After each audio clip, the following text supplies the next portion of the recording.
Welcome to my channel ATV Adventure. I decided to do something different, set up my ATV to be road legal and explore off the beaten track.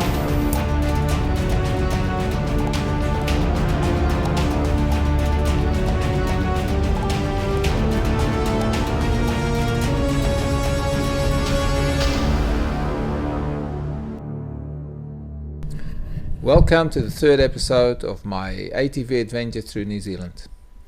This morning I woke up at the Volcano View campsite.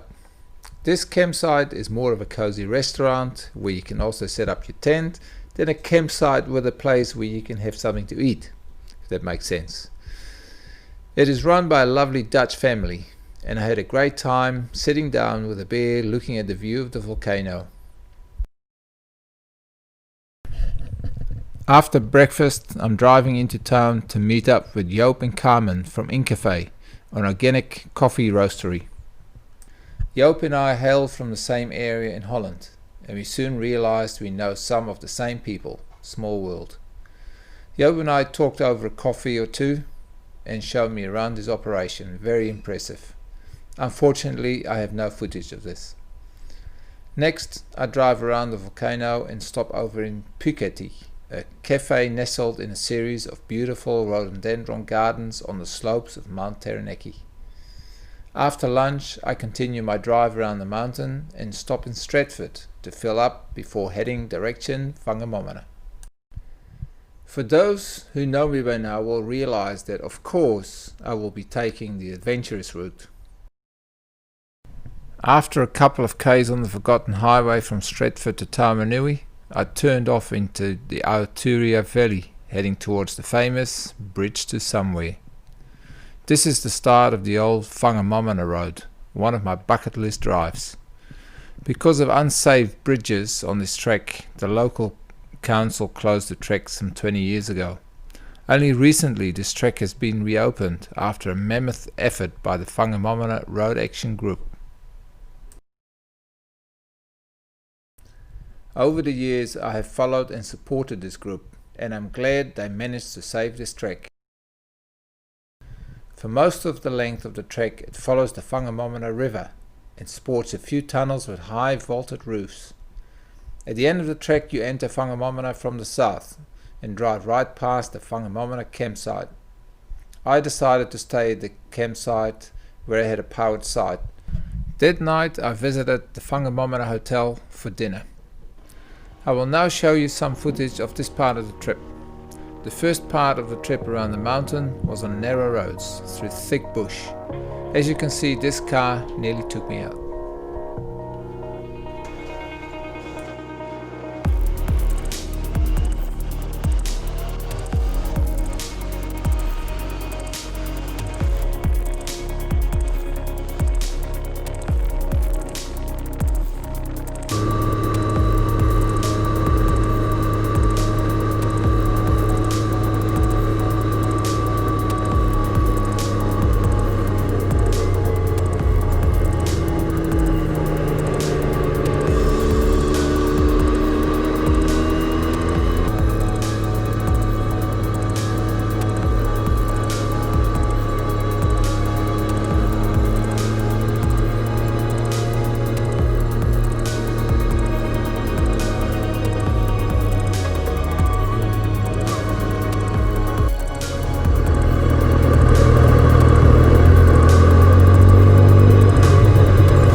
the next episode we leave Whangamomona and do some crazy trails. See you next time.